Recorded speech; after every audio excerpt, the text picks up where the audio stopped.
right, thanks again. For the sake of time, I do want to move on to our second presenter, Isaac. I see you're on the line. Are you prepared to sort of take over the screen share and talk about Map 3? Yep, love to. All right, welcome. Thank you for joining us and presenting today. Well, thank you for having me. Very pleased to be here. So I don't have a deck. I'm going to just walk through the content through our website to take a developer's journey. So some little bit background by myself. So I've been doing open map and location since my graduate school. So it's been a long time. And I also believe in building for lasting impact. So I always wanted to have a good open map related open source project. And now we have Map 3. So let's get started with Map 3. In short, it's a decentralized map network. Okay. On the system side, it's a P2P decentralized network for maps. And in the network, it's hosting rich community-generated map contents. It's all sort of layers. It can be the crime map, safety map, the museum map, you name it, all sort of POI. And all these maps data will be served through very strong privacy and trust protocols, and with consideration to be compatible with existing map technologies like the leaflets, Mapbox. And it's the whole thing is totally compatible. You can use the tools that you're most familiar with, and with just a plugin, a drop-in plugin of Map3 client to help you to find the peers and route traffic to. That's all about it. Let's talk a little bit more about the design philosophy of Map3. So this is the graph. I'm going to navigate the whole story through the graph. So I think in the last 2 decades, in my summary, the map industry has evolved basically along 2 axes, 2 dimensions. The first will be the map data, and the second will be the map surface. And the underlying keywords of the trend is decentralization, because that fits very nicely with the topology of the map. It's highly distributed, it's very local and very global as well. So with that trend in behind, and every single map version or map dev paradigm transitions is driven by the forces or advancements on these 2 axes as well. So I would, by the way, Map 3 is the coin that the term that we coined, just to differentiate different paradigms of maps. And for the first version of maps, I call it the private map. It's basically the map data were generated by the professionals, surveying using purpose-built devices, and the services are majorly hosted by some very big companies. And it's not open enough, too centralized, and then there comes along with many trends. Firstly, on the map data side, is the open map mapping, OSM. It's great, 5 million communities, billions of edits, a very vibrant community. And then we have the mobile phones. We can walk around using our phone to take pictures and to record GPS to make the map, and also the data technologies. And all these 2 trends are actually making map data more accessible and more accessible to individuals or small organizations to have edits. And on the y-axis, the map service axis, a lot of open source GIS stack developed by Leaflet, Mapson, and it covers basically all ranges of map surfaces. And these 2 trends together help making the map more open, not just by the big companies, also startups in the startup spaces. And the data is not curated by a lot of individual communities all over the world as well, as we can see from the growth of the OSM, right? But Map 2.0 open map is, I think, still not enough. It's not open enough. And a lot of underdeveloped places, the map data is not good enough, and the map surface is too centralized, and you would have also the risks like the censorship, etc. And here we have some new trends that I think will push Map 2.0 to Map 3.0, the consensus map. And first, on the map data side, I would say it's really broader participations of the big companies like Facebook, Uber, and Microsoft. And also some governments are pushing their open data with a government open data license to the OSM. And not just that, we have very good fancy AI mapping technologies.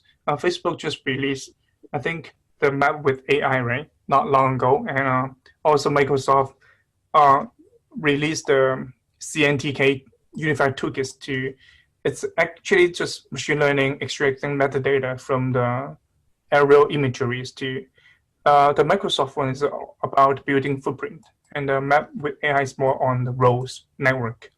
Also, Uber also released their movement data set too. So, but on the service side, we have the Empower Edge, a lot of underutilized resources, the smartphones, and also the NAS sitting at home, and also the upcoming mini data stations on the 5G network that is like in proximity to users, fitting to the locality requirement of the spatial services. And the 5G, of course, providing the underlying the communication network.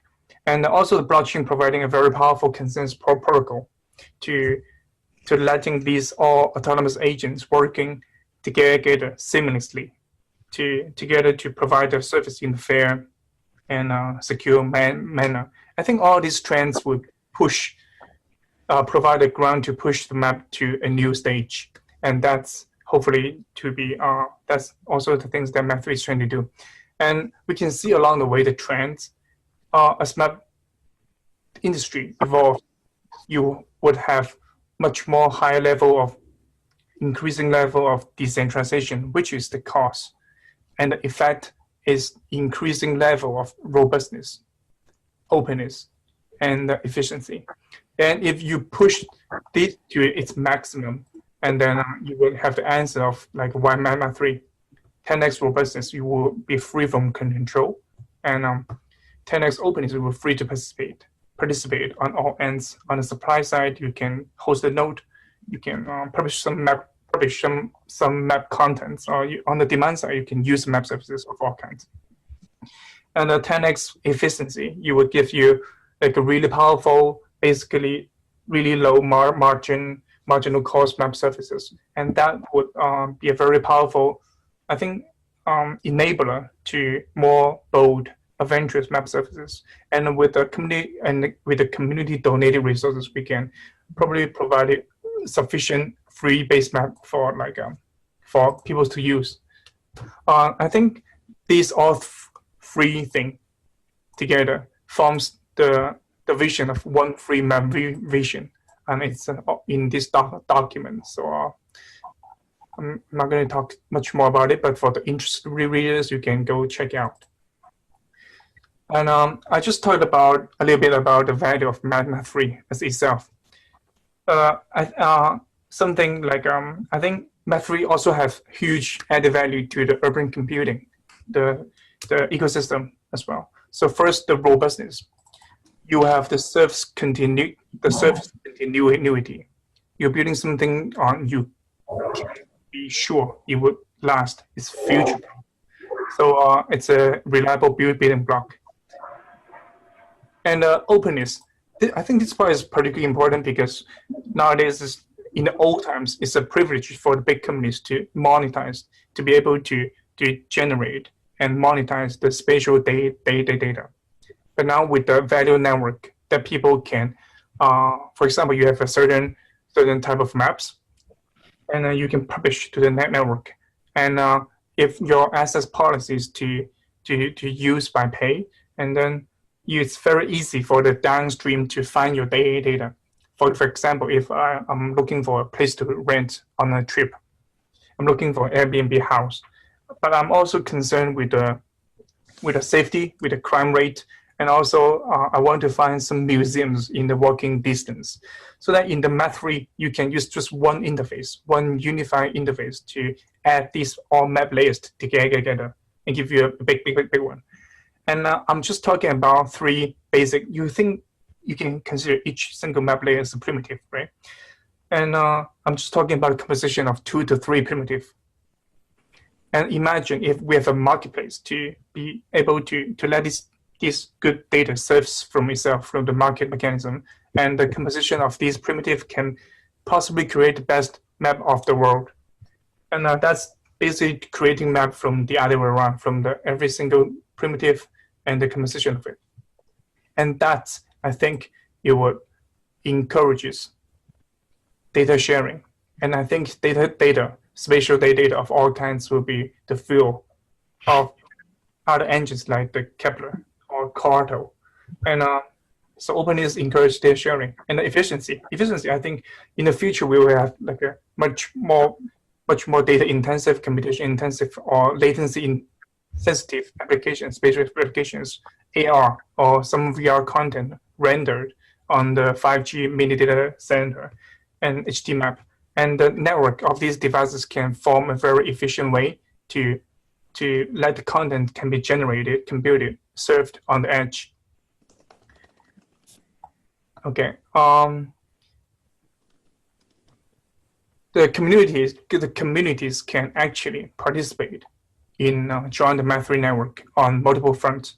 On the supply side, you can host a node. You can provide some map contents. And on the demand side, you can just use the search services. Here I'm going to demo on how to host a node. We, on the early stage, with no much proper promotion, we already have, I think the last time I checked, it's 160 nodes from all over the world just to joining out the network out of goodwill to be a part of it. And you can find it's very simple. Actually, you can also deploy it on other cloud, AWS, on other cloud platforms. So you can also deploy it very native with just one command line. This is a Ubuntu machine on AWS, is a new one. Let's try to do it.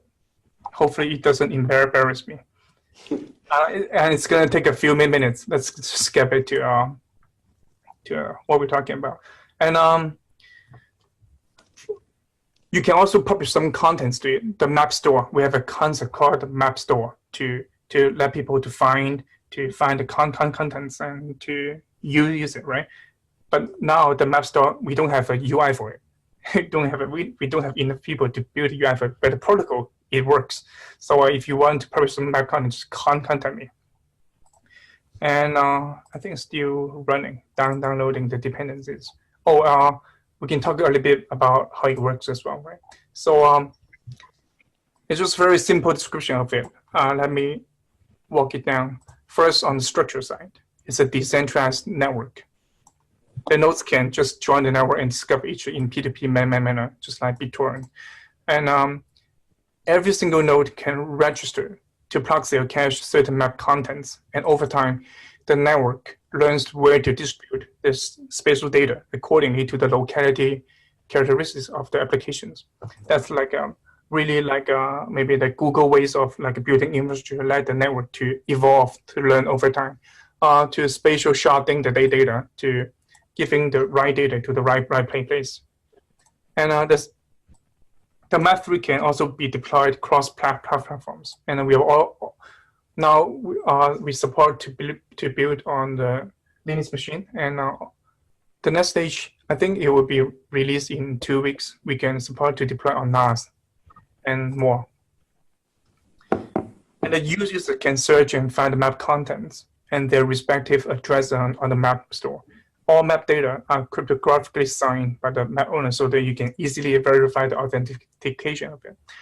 And the content, if it's private, we have a network. It's called technical scheme it's called the proxy re-encryption to re-encrypt the data on the network. So when the data is on network, it's encrypted, but when you use it on the client, it's decrypted. And in order to be compatible to drive growth of the Map3 services, it has to support HTTPS, right? So we enable 2 modes of HTTPS. The first one is keyless architecture. So we never store the private key of the TLS credentials on any node. Instead, it's signed through a remote signing process. It's actually like the CloudFront keyless scheme. Now you can already use the Map3 service through this scheme, and that's I think and it's majorly out of consideration to be compatible with the browsers. Otherwise, it's going to alert you with a non-secure website alert. And this sounds really bad to the new users. And also, you can do the self-sign architecture to generate a self-sign certificate, or you can talk to the Let's Encrypt to get a signed certificate from Let's Encrypt. And on the client side, it's just a drop-in library to basically help you to do all the P2P thing, to talk to the tracker, find the peers, route traffic, etc.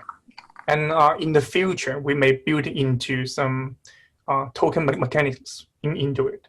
Basically, so the Map3 data, if you know how to serve the data, you need to cryptographically sign the data as well. So it's very easy to do a fraud proof. That's why you can if you want to be a node and you want to earn token in the future by providing higher level of SLA services, then you can stick some tokens into it and earn token on every single transactions services.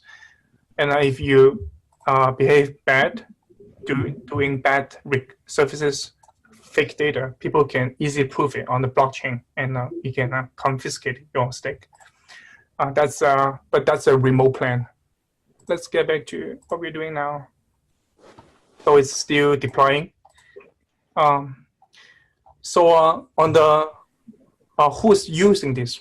So we talked about over 100 people hosting our nodes just out of goodwill to try out, to giving feedback for now. And we built another app. It's called the Titan. You can find it on the Google Play. It's an app. Basically, it's a total privacy preserved map. The location never leave your phone. The way to do this is to build all the features to make it offline. So the cool thing is this. The best kind of user of Map3 is that you can play two roles at the same time. You can be the supply side and demand side. And if you download Titan and Titan downloads offline map, it caches on your phone. And potentially, it can become the node, the server of another phone. And together they can form a really big edge network using the phone resources. And 5G is going to, when 5G comes to network, it's going to be really cheap, right? So you're welcome to download and try it too. It has other very cool, like a cryptographic secure, what we call is cryptographic location sharing. You can share your location with others in encrypted text, and nobody can see. No single platform, like a medium, can see your messages.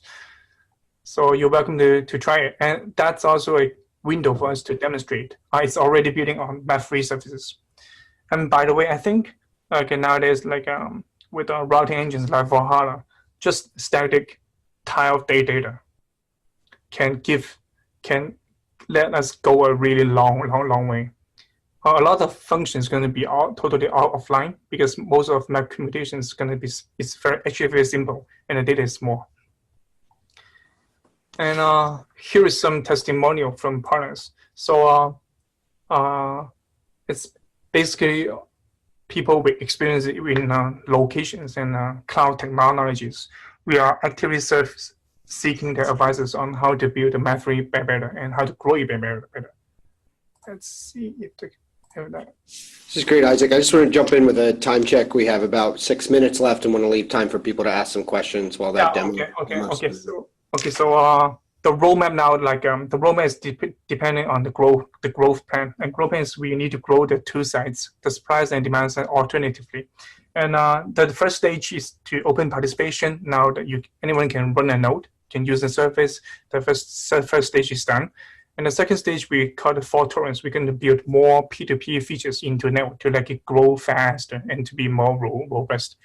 And with that later down, I believe a lot of free resources is going to open for the public to use. And then we'll build the third stage called the balanced incentive to let people to do it out of some incentive for quality services. And then after that, we may have a sustainable growth. And you can also find out the governance, term of conduct, things like here. You can read after that. And it's an early stage project, but we are growing. And let's see if that node is working.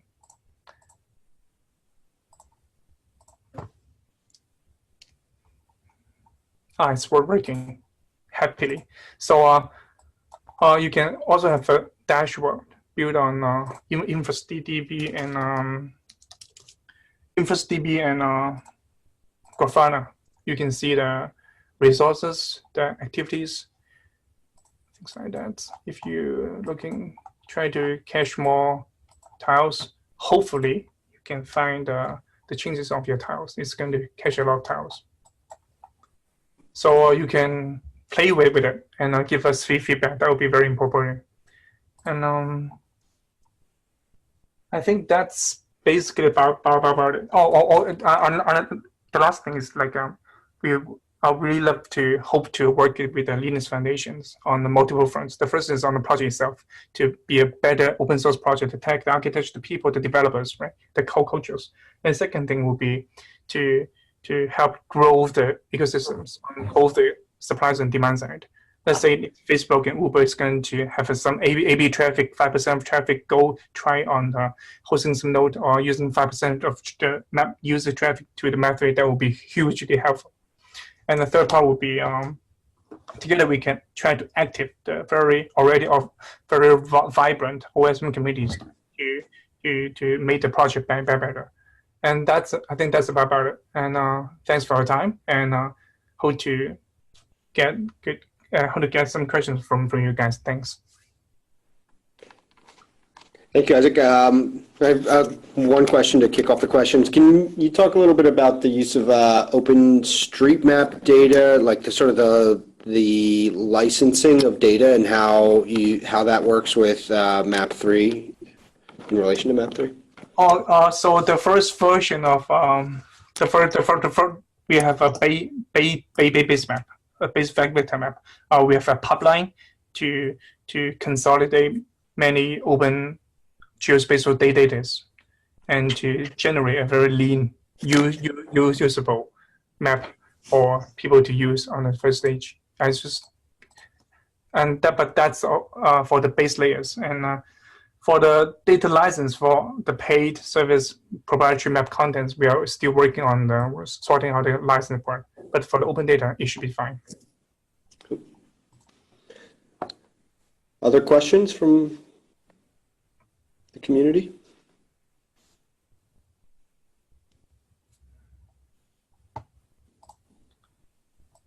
Yeah, but we would really love to talk to people who are interested in hosting our nodes and use it at the same time. That's like just like the BitTorrents. It's better when you use it, you grow it. Cool. Yeah, this seems really impressive, and I love the vision that you've outlined in terms of and the benefits. So I think there's probably lots of opportunity. Like we should talk more about if you're interested in formal proposal about this project, joining the Urban Computing Foundation potentially. Also, you mentioned just working with the Linux Foundation. We've got lots of sort of subject matter experts and people within the Linux Foundation here who can probably help with that. Actually, I've drafted a proposal to the UCF about a project. I'm going to send it to the group, and I really hope to enroll into the program to be a part of it. And to awesome. grow together. Yeah, I will just send it to group. Great. So if anyone got any question, you can also send a private message to me. I'm going to leave you guys the email.